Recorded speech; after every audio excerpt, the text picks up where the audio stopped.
Hi friends, అందరికీ నమస్తే. Welcome to our channel. నేను మీ కుసుమ. ఎలా ఉన్నారు అందరూ? మీ అందరూ కూడా హ్యాపీ అండ్ హెల్దీగా ఉంటారనే మనస్ఫూర్తిగా కోరుకుంటూ ఇవాల్టి వ్లాగ్ స్టార్ట్ చేస్తున్నా. ఈ వ్లాగ్ ఏంటి అని అంటే భోగి, సంక్రాంతి అండ్ కనుమ 3 రోజుల తలక వీడియో అయితే ఎడిట్ చేశాను. సింపుల్గా జరుపుకున్నాను అనమాట. అన్నట్టు మీరు ఎలా జరుపుకున్నారు? ఊరికి వెళ్ళి వచ్చేసారా?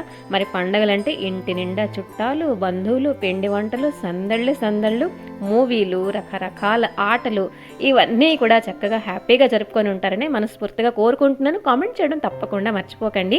సో ఇంకా వ్లాగ్ ఏంటి అని చెప్పాను కదా, ఇదైతే భోగి ముందు రోజు అనమాట. గోదా కళ్యాణం చేస్తాను నెక్స్ట్ డే మార్నింగ్, కాబట్టి ప్రిపరేషన్స్ అన్నీ కూడా మీతో షేర్ చేసుకుంటాను. అయితే ఇప్పుడు నేను చేస్తుంది గవ్వలు అనమాట. ఇది అమ్మవారికి మనం సారి పెడతాం. నేనేం చేస్తానంటే రవ్వ లడ్డూలు, కాజాలు అండ్ గవ్వలు అన్నీ చాలా తక్కువ క్వాంటిటీయే చేస్తున్నానండి. తినరండి ఇంట్లోని. అయితే నేను మటుకు ఇలాంటి ట్రెడిషనల్ వంటలు అసలు చేయడం మాన్ను. ఎందుకంటే అలాగ వీళ్ళు తినరు అని చేయడం మానేసానంటే చేయడం నేను మర్చిపోతాను యాక్చువల్గా. కాబట్టి అన్నీ కొంచెం కొంచెం చేశాను. సో ఇక్కడ గవ్వల కోసం కొంచెం గోధుమ పిండి, కొంచెం బియ్యం పిండి కూడా వేసాను. కొంచెం కాస్త వేసి మంచిగా కలుపుతున్నాను అనమాట. సో ఫస్ట్ స్పూన్ తోటి పిండి అంతా మనం కలిపేసి ఆయిల్, మరుగు నూనె ఏదైతే ఉందో, మనం డాల్డా కూడా వేసుకోవచ్చు, ఆయిల్ కూడా మరిగించి, నెయ్యి కూడా మరిగించి వేసుకోవచ్చు అనమాట, మన ఇష్టం. నేను ఆయిల్ వేసానండి. ఇదైతే బెల్లం పాకంతో చేస్తారు. ఒక మంచి ట్రెడిషనల్ రెసిపీ అనమాట ఇది. సో మంచిగా కలిపేస్తున్నాను. చపాతీ పిండి కంటే కొంచెం గట్టిగానే కలిపాను, ఎందుకంటే మనకి గవ్వలు కొంచెం అలా గలగలలాడాలన్నమాట, కరకరలాడాలి, స్ట్రాంగ్గా ఉండాలి. సో ఇది కొంచెం చూస్తున్నారు కదా, ఈ మాత్రం పిండికి ఒక చిన్న గిన్నెతో గిన్నెడు గవ్వలు అయితే వచ్చేసాయి అనమాట. అండ్ ఇక్కడ అదే కడాయిలోని మైదా కూడా కలిపేస్తున్నాను మడత కాచ కోసం. ఇది కూడా చాలా తక్కువ క్వాంటిటీ, ఎందుకంటే ఇవి చేసేటప్పటికే నాకు నైట్ ఆల్మోస్ట్ అయిపోవచ్చింది అనమాట. అండ్ ఇక్కడ కొంచెం బేసన్, అంటే కొంచెం మైదాలోని కొంచెం బేసన్ వేసాను, ఆ తర్వాత కొంచెం వంట సోడా వేసాను, కొంచెం సాల్ట్ వేసి, కొంచెం మరుగుతున్న నూనె కూడా వేసి ఇది కూడా కాస్త పట్టించాను అనమాట. మంచిగా కలిపేసి ఈ రెండును ఒక పావు గంట సేపు రెస్ట్ ఇచ్చాను అనమాట. ఆ తర్వాత మనం ఒకేసారి కడాయి పెట్టేసుకున్నామంటే డీప్ ఫ్రై ఒకేసారి చేసుకోవచ్చు. అండ్ పాకం రెండిట్లకి సెపరేట్ అనమాట. ఒకదానికి గవ్వలకి కొంచెం ముదురు పాకం తీసినప్పటికీ కాజాలకి మరి కొంచెం లేత పాకం తీస్తాం అనమాట. అన్నట్టు భోగి రోజు గోదా కళ్యాణం చేశాను. అమ్మో బాబోయ్, ఎన్ని కామెంట్స్ అంటే, కొన్ని కామెంట్స్ లాస్ట్ ఇయర్ గోదా కళ్యాణం వీడియోకి అయితే వస్తున్నాయి, ఇంకా ఇప్పటిదాకా వస్తున్నాయి. నేను ఇంత కనెక్ట్ అయిపోయాను, ఒక్కొక్క కామెంట్కి ఒక్కొక్కలాగా కనెక్ట్ అయిపోయాను అనమాట. అసలు నేను అంత హ్యాపీగా ఫీల్ అవుతున్నాను. అంటే నేను కూడా ఇంకొంచెం శ్రద్ధగా ఇంకొంచెం అరేంజ్మెంట్ చేసుకుంటూ, కొందరైతే కామెంట్ పెట్టారు మీరు స్టెప్ వైజ్గా వీడియో పెట్టారంటే మేము కూడా చేసుకోగలుగుతాం అని చెప్పేసి, తప్పకుండా అండి గోదా కళ్యాణం ఒక సెపరేట్గా బ్లాగ్ అయితే ఎడిట్ చేస్తున్నాను. అది ఈవెన్ నాకు పనికి వస్తుంది. ఒక్కొక్క సెగ్మెంట్ నేను ఎక్కడ తొందరగా ఖబరాలు మర్చిపోతాను నెక్స్ట్ ఇయర్ కోసం అని చెప్పేసి నాకు పనికి వస్తుంది. అలా కూడా నేను ఎడిట్ చేస్తున్నాను. సో ఇవన్నీ చిన్న చిన్న ముక్కలు అనమాట. 3 రోజులు పండగ, 3 రోజులు చేసిన పిండి వంటలు, ప్రిపరేషన్లు, ఇవన్నీ కూడా ఈ వ్లాగ్లో షేర్ చేసుకుంటాను. బోల్డ్ మంది కొత్త సబ్స్క్రైబర్స్ అయితే యాడ్ అయ్యారు. అందరికీ థ్యాంక్ యూ సో మచ్ అండి. అంటే నాకు ఎలాగా పూజ ఇవన్నీ ఇష్టం, ఎంతోమంది ఇష్టపడుతున్నారు. అసలు చెప్తే నమ్మరు ఎంత హ్యాపీగా ఫీల్ అయ్యానంటే. సో ఇక్కడ కట్ చేస్తే చేసుకుంటున్నాను మడత కాజా. ఇవి రోటీల్లాగా అంటే చపాతీల్లాగా ఒత్తుకొని 2 పొరలుగా నేను చేస్తున్నాను. ఇలాగే మనం 3 రొట్టెలు కూడా మనం చేసుకోవచ్చు. మధ్యలో కొంచెం కార్న్ఫ్లవర్ ఇంకా నెయ్యి కూడా వేసి మంచిగా స్ప్రెడ్ చేసుకొని వేసామంటే ఈ మడత కాజాలు ఎంతో టేస్టీగా వస్తాయండి. సింగిల్ చేశారంటే అంటే ఒక లేయర్ వచ్చిందనుకోండి కొంచెం టేస్ట్ అంతగా బాగోదు, నాకు నచ్చదు బేసిక్గా. ఇలాగ 2-3 పొరలు చేస్తే చాలా బాగుంటుంది. కాస్త వేసాం కాబట్టి మనం కడాయిలో వేసిన కానీ విడిపోతూ ఉంటాయి అనమాట, అంత పొరలు వస్తాయి అనమాట. అండ్ ఇక్కడ నూనె మరిగిందా లేదా చూసుకొని వేసేసాను గవ్వలు. అక్కడ బెల్లం పాకం తీయలేదండి, పంచదార వేసింది కానీ అది క్యారమల్ అయిపోయింది వాటర్ మిక్స్ చేసేసరికి. సో కలర్ అలాగొచ్చింది కానీ బాగుంది, కలర్ అలానే ఉండాలి. సో ఇక్కడ కొంచెం మీడియం ఫ్లేమ్లో మన గవ్వలన్నీ కూడా ఫ్రై చేసేసి మన పాకంలో కొంచెం అలా వేసేసి ఎక్కువసేపు ఉంచట్లేదు, చూస్తున్నారు కదా, ఆ మాత్రం ముదురు పాకం దీనికి సరిపోతుంది. కొంచెం ఇలాచీ పొడి కూడా వేసానులేండి పాకంలో. సో ఇంకా ఇదిగోండి గవ్వలు అయితే వేసేసి కొంచెం కలిపేసి మనం తీసేయడమే. అండ్ ఇక్కడ అలాగే మడత కాజాలు కూడా, మడత కాజాలు నూనె కొంచెం వేడెక్కిన తర్వాత మనం ఆయిల్ చాలా అంటే లో ఫ్లేమ్ చేసేయాలి. అలా చేస్తేనే ప్రతి ఒక్క పొర ఫ్రై అవుతుంది అండ్ మంచి బాగుంటుంది. లేకపోతే లోపల పచ్చి ఉండిపోతే మనకి అంత టేస్టీగా రావు. తొందరగా కాబట్టి అస్సలు పనికి రాదండి. ఎంత తక్కువ చేసినా కూడా అంత టైం తీసుకొని చేసిన. ఇక్కడ గవ్వలు అయితే సూపర్ క్రిస్పీగా వచ్చేసాయి. అండ్ ఇక్కడ ఆ మాత్రం లేత పాకం తీస్తున్నాను మన మడత కాజాకి. ఈ మడత కాజా ఎప్పుడు చేసినా కూడా ఫెయిల్ అవ్వలేదండి. అన్ని ట్రెడిషనల్ రెసిపీలు నేను చేస్తాను, ఒక్కటి ఇప్పటిదాకా చేయలేదంటే సకినాలు. అది చుట్టడం నాకు అస్సలు రాదు. దాని తాలూకా ఏంటి ఫార్ములా, ఎలా చేస్తారు రెసిపీ అస్సలు రాదు. అది పేలుతుంటాయి కూడా విన్నాను. సో అదొక్కటి ఇప్పటిదాకా ట్రై చేయలేదు. లడ్డు కానివ్వండి, మైసూర్ పాకం, చక్కెర పొంగలి, అన్ని వెరైటీస్ నేనైతే చేసుకుంటున్నాను అనమాట. గుర్తుండాలండి ట్రెడిషనల్ వంటలు అసలు మర్చిపోకూడదు. మనం తినడం అంటే ఇంట్లో తినడం లేదంటే ఆ మాత్రం చేసుకుందాము, అసలు ట్రెడిషనల్ మర్చిపోకూడదు అనమాట. ట్రెడిషన్కి ఇక్కడ భోగి ఇంటి దగ్గర వేస్తున్నారండి. అండ్ వీధిలో అయితే చిన్న ముగ్గు వేసాను. ఎప్పుడు ముగ్గు వేసినా ఆ కొండ వంకగా వస్తుంది, అది ఎందుకో తిన్నగా రాదు నాకు. ఇంకా ఇది భోగి రోజు ఎర్లీ మార్నింగ్ అనమాట.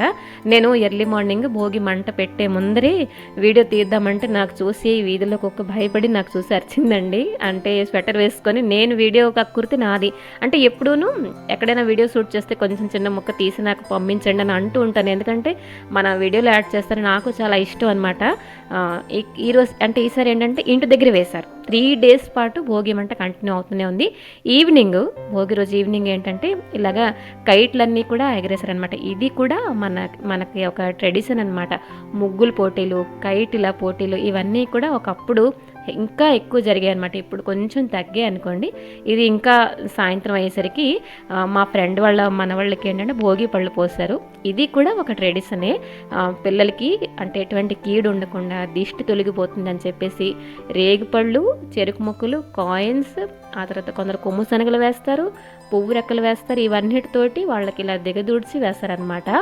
అండ్ నాకు కూడా పేరెంట్కి పిలిచారు. వీడియో తప్పకుండా క్యాప్చర్ చేసుకుంటాను. ఇది కూడా మనకి ఒక మెమరీ లాగా ఉండిపోతుంది. సో ఇదిగోండి,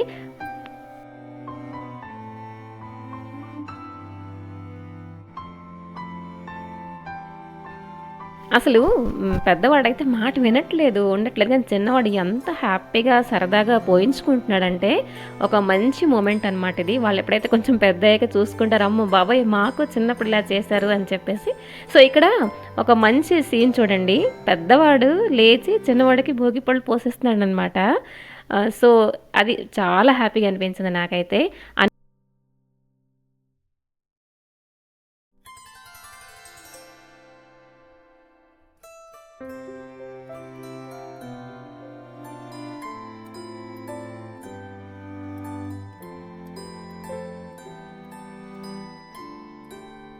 ఇంకా భోగి పళ్ళ కార్యక్రమం అయిపోయిన తర్వాత నెక్స్ట్ మంగళహారతి ఇవ్వడం, ఇవన్నీ కూడాను. ఆ తర్వాత తాంబూలం ఇచ్చి పుచ్చుకోవడం, ఒక మంచి టైం అయితే స్పెండ్ చేశాను అనుకోవచ్చు. అంతేనండి. అమ్మ వాళ్ళ ఇంటికి రావడం, పండగలు అయిపోయిన తర్వాత లాస్ట్ రోజు ఎంత బాధ అనిపిస్తుందంటే మళ్ళీ తిరిగి వెళ్ళిపోవడం అనేది చాలా కష్టం అనమాట. కొంచెం అలవాటు కూడా పడాలి. కొన్ని రోజులైతే అవే మెమరీస్ గుర్తుకొస్తుంటాయి అమ్మ వాళ్ళకి. అమ్మాయిలు అత్తవారింటికి వెళ్ళిపోతే చాలా బాధ అనిపిస్తుంది. సో ఇంకా ఇదైతే నెక్స్ట్ అనమాట. ఇది ఒబ్బట్లు చేసుకుంటున్నానండి. ఒబ్బట్ల కోసం అయితే కొంచెం పప్పు అయితే శనగపప్పు మంచిగా వాష్ చేసి, అంటే పండగలకి ఏంటంటే పిండి వంటలు కూడా పంచి పెట్టుకోవడం అనేది కూడా ఒక అలవాటు అనమాట. సో ఇంకా ఇక్కడ మైదా కొంచెం కలిపేస్తున్నానండి. మైదా మనం కలిపేసి ఎంతసేపు రెస్ట్ ఇస్తామంటే అంత బాగుంటాయి అనమాట. ఒబ్బట్లు పొరల్లాగా వస్తాయండి. ఇంకా నెయ్యితోటి కాల్చుకుంటే ఇంకా బాగుంటుంది ఫ్లేవరు.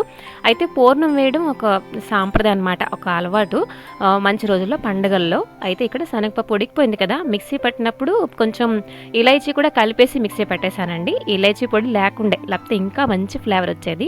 ఇక్కడ కొంచెం పంచదార వేసేసి కొంచెం బెల్లం కూడా ఒక్కొక్కసారి యాడ్ చేస్తుంటాను. పూర్ణం ఆ మాత్రం దగ్గర పడేసరికి దింపేశాను. ఇక్కడ నెక్స్ట్ అది చల్లారుతుండగా పులిహార కోసం పోపు అయితే చేసేస్తున్నాను. ఇక్కడ ఆవాలు, శనగపప్పు, మినపప్పు, రెడ్ చిల్లీ, ఏదైతే పులిహార తాలూకా లిస్ట్ ఏదైతే ఉందో అవన్నీ మర్చిపోకుండా కౌంటర్ టాప్ మీద ఉంచాను, కౌంటర్ టాప్ మీద. సో అవన్నీ సీరియల్ వైజ్గా వేసుకుంటూ వెళ్తున్నాను. అసలు మీరు సంక్రాంతికి ఏంటి పిండి వంటలు చేసుకున్నారు? రకరకాలు చేసుకుంటారు కదండి. నాకు మటుకు ఏ పూజ కానీ ఏమైనా పండుగ వచ్చినప్పుడు ఫస్ట్ మా ఇంట్లో ఒబ్బట్లు చేయమంటారు. నెక్స్ట్ ఆ తర్వాత ఇంకేమైనా అని చెప్పేసి అంటారు. గులాబీ పువ్వులు కానీ, అరిసెలు, సంక్రాంతి అంటే అరిసెలే కదండి అన్నట్టు. నేను అరిసెలు కూడా ఎప్పుడు చేయలేదు, ట్రై చేయాలి ఒకసారి. సో ఇంకా ఇదిగోండి, ఈసారి పులిహోరలో కూడా ఎందుకో అనుకోకుండా పులుపు, ఉప్పు, కారం అండ్ హింగు తలక ఫ్లేవర్ అనేది మంచిగా వచ్చాయి.